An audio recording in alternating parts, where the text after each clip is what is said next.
Shalom Holy Lovers, apa kabarnya semua? Saya berharap kita semua sehat dalam pertolongan dan lindungan dari Tuhan Yesus. Kita kembali berjumpa dalam program Happy Family.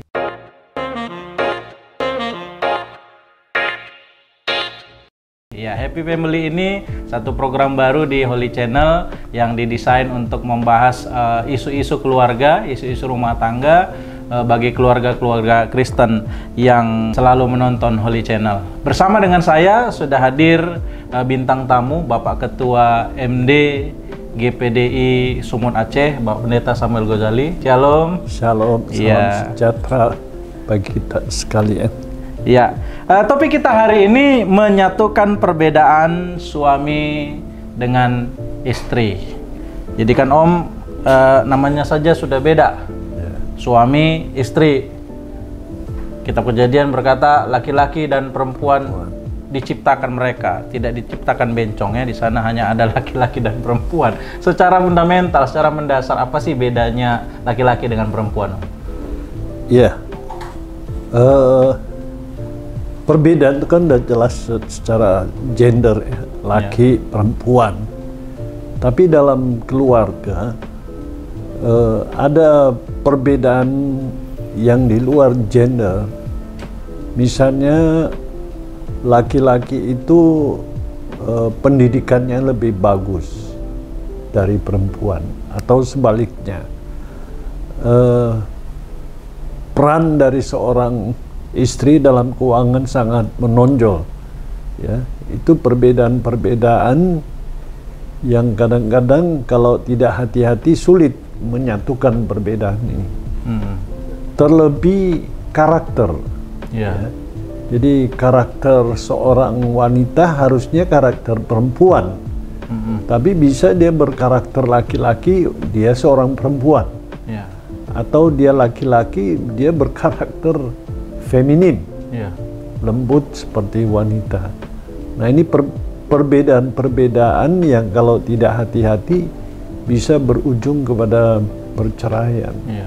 Jadi masuk dalam rumah tangga, latar belakang pendidikan, sosial keluarganya, ketemunya beda. Ini kalau tidak hati-hati bisa nanti berbahaya. Nah, kalau dari sisi psikologi gendernya Om, jadi laki-laki itu kan logika gitu misalnya, perempuan perasaan gitu. Ada nggak perbedaan-perbedaan yang lain yang sering sekali tidak disadari gitu ya? Sering makanya kenapa kita ambil topik ini kan menyatukan perbedaan, bukan menjadi sama. Sebab yang sering terjadi saya perhatikan adalah suami menuntut istrinya sama dengan dia, istri menuntut suaminya sama dengan dia. Padahal dari sisi psikologi gendernya saja sudah berbeda, satu logika, satu perasaan. Apa kira-kira perbedaan-perbedaan yang lain yang bisa Om temukan sering dengan pengalaman berkeluarga dan mengembala ya? Iya, kapanpun tidak akan ditemukan kesamaan. Iya. Kapanpun. Jadi seorang suami tetap berperan sebagai suami, seorang istri tetap berperan sebagai seorang istri. Jadi kalau dipaksakan harus sama dalam berpikir, sama dalam perasaan, sama dalam pekerjaan, itu sedikit ditemukan. Ya. Misalnya begini, istri ingin suami bisa memasak. Ya. Nggak semua suami bisa masak. Tapi ada juga yang lebih pintar masak. Ada yang lebih pintar masak, ya kan? Misalnya suami mengharap istri bisa bawa mobil. Ya. Kalau dikeluarkan siapa yang bawa mobil? Pasti suami kan. Ya. Tapi ada suami mengharapkan dan ya bisa dipaksakan belajar sehingga istri itu bisa bawa mobil. Ya. Jadi kalau suami istri yang bawa mobil kan dia rasa senang. Ya. Ya. Nah kalau nggak bisa, apa mau dimarah? Apa mau diceraikan? Kan itu. Iya. Jadi ada hal-hal yang bisa dipenuhi, tapi kebanyakan tidak bisa dipenuhi. Kalau tidak bisa dipenuhi, lalu apa yang harus dilakukan? Ya harus mengertilah. Terima apa adanya begitu. Terima apa adanya. Terima apa adanya. Kuncinya itu Holy Lovers. Jadi ada hal-hal yang bisa dicapai, disepakati, tapi kalau tidak bisa harus terima apa adanya. Terima apa adanya. Nah, Om dengan Tante almarhum, Tante Mendiang, apa perbedaan-perbedaan yang menonjol di antara Om dengan Tante? Tante itu orangnya keras, ya. Keras apanya ini, Om? Keras dalam orangnya tegas. Oh, prinsip gitu ya, prinsip kepada kebenaran. Oke. Jadi kalau menyangkut kebenaran dalam keluarga, kepada anak-anak, kepada jemaat, kepada pelayan publik, dia sangat keras. Iya. Ya, tapi hatinya lembut.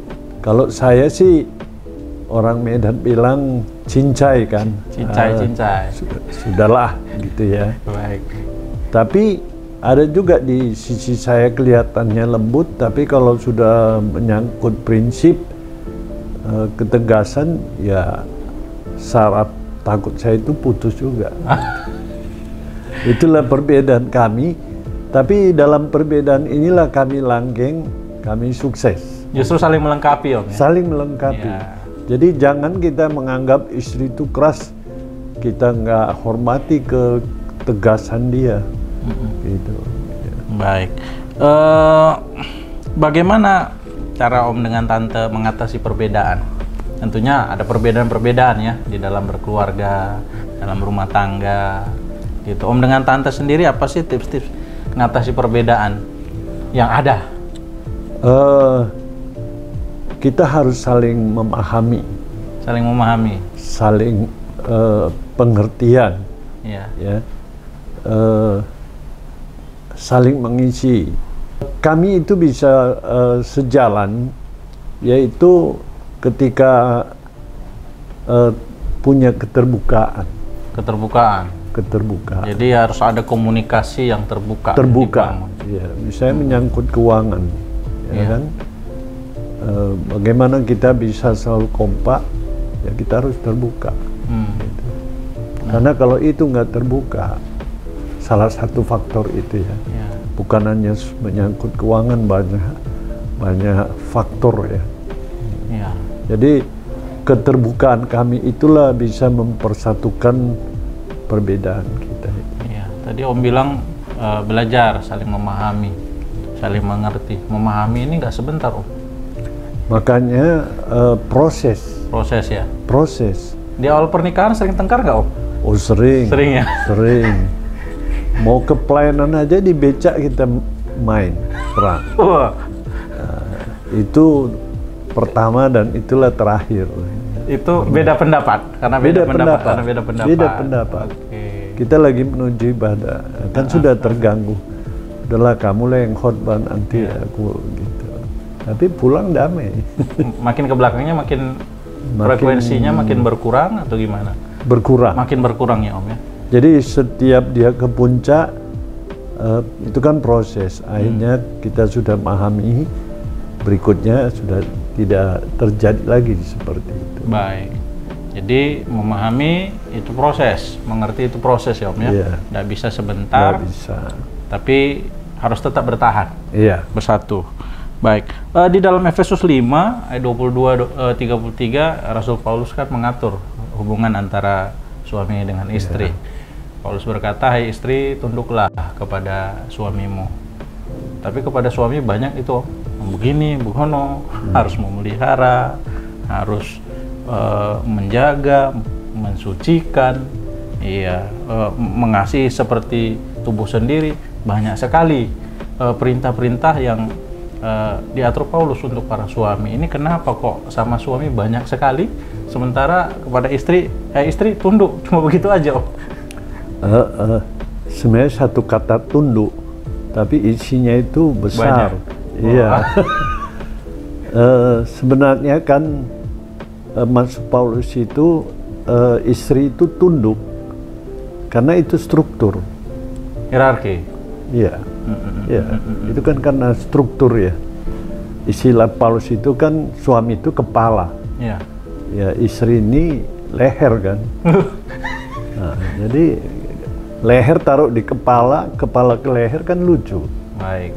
Jadi struktur itu membuat peraturan itu sepertinya terpihak kepada istri sedikit. Sebenarnya seorang istri tunduk itu tidak gampang, tidak mudah. Ya. Seorang suami mengasihi istri, mengasihi ini kan mencakup banyak hal ya. Ya. Sepertinya memberatkan, tapi sebenarnya ada keseimbangan aturan Paulus ini. Ya. Jadi istri tunduk, suami mengasihi, seperti istilah di Kejadian itu kan diambil dari tulang rusuk. Ya, jadi kalau rusuk itu sangat dekat di hati. Ya. Ya. Jadi kan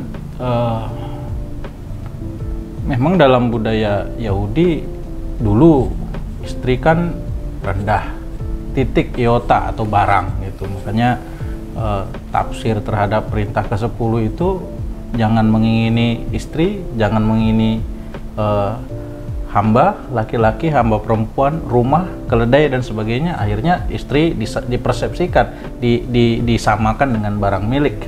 Nah itu kan budaya Om, bahwa istri tunduk ya karena hierarkinya begitu, udah budayanya begitu, toh istri barang begitu. Di budaya Yunani dan Romawi juga yang mempengaruhi surat Efesus kan memang perempuan itu dinikahi untuk diceraikan untuk dinikahi lagi. Ya perempuan itu hanya sekedar untuk ngurus rumah, untuk melahirkan anak yang sah.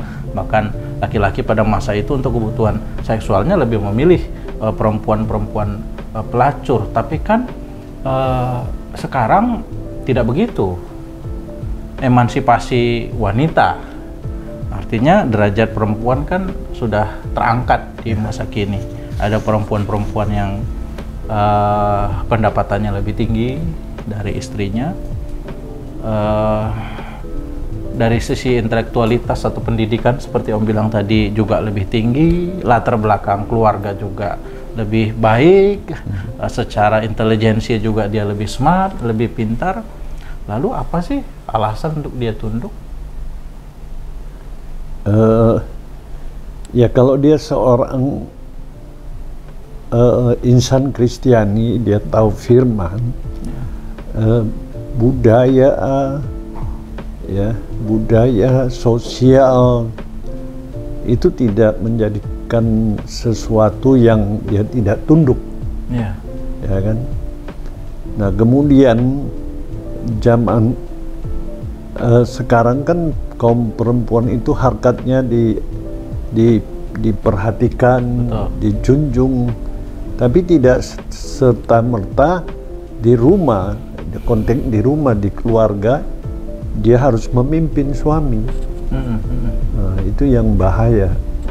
Jadi jangan dibawa ke rumah. Ya memang di luar, di organisasi, di perusahaan, oke lah dia menjabat sebagai manajer. Di rumah dia tetap harus tunduk. Akhirnya saya mau tanya, apa kira-kira tips dari Om untuk menyatukan perbedaan-perbedaan di antara suami istri? Tadi kan saya sudah sebut yang pertama itu adalah transparan. Ya, keterbukaan. Kemudian komunikasi yang dibangun dua arah. Ya. Baik. Komunikasi yang bagus, dan yang ketiga adalah memberi perhatian. Transparan, komunikasi dan memberi perhatian. Ya. Jadi suami wajib memperhatikan istri, istri wajib memperhatikan suami, transparan dan komunikasi, termasuk dalam hal keuangan ya Om ya. Iya. Iya. Setuju nggak Om dengan keuangan dua dompet? Iya. Sekarang dua dompet ini bagaimana? Sebenarnya kan di keluarga itu kan bagusnya istri lah bendahara. Iya. Ya artinya dompetnya, tabungannya keuangan dia pegang. Ya. Jadi kalau suami boleh nggak punya kas kecil, itulah dompet kedua. Saya menerjemahkan pengalaman saya dengan almarhum seperti itu. Kita sebagai kepala keluarga, kita nggak punya uang dompet, susah juga. Saya ketemu teman ingin ngopi, masa harus minta kepada istri. Tapi yang mengatur keuangan itu adalah istri. Tapi kita tahu transparan, terbuka. Transparan, ya. Dan dikomunikasikan ya. Kalau tidak bahaya juga.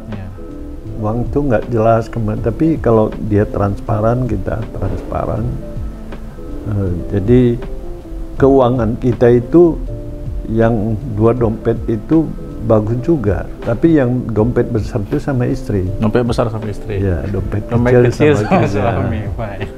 Jadi menarik sekali Holy Lovers, diskusi kita hari ini menyatukan perbedaan antara suami dengan istri. Ada banyak yang membuat berbeda dari sisi gender, pendidikan, budaya, penghasilan. Tapi yang pasti yang berbeda itu ketika sudah dipersatukan harus belajar menyatu gitu ya Om ya. Jadi tidak dituntut untuk menjadi sama, sebab tadi Om sudah sampaikan sampai kapanpun kalau diminta untuk menjadi sama tidak akan bisa sama. Yang bisa adalah menyatukan perbedaan. Caranya tadi sudah kita dengar bersama. Yang pertama, bangun transparansi, perlu keterbukaan di dalam rumah tangga, juga termasuk dalam hal keuangan. Yang kedua, komunikasi yang baik dan terbuka. Nah, ini sangat penting untuk dilakukan. Dan yang ketiga tadi kita sudah dengar, saling memperhatikan satu dengan yang lain.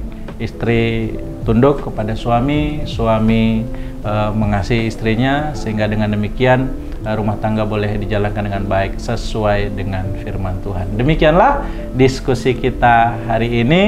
Kiranya bincang-bincang yang singkat ini boleh berguna bagi kita semua. Tuhan Yesus memberkati. Kabarkan Injilnya, selamatkan jiwa. God bless you.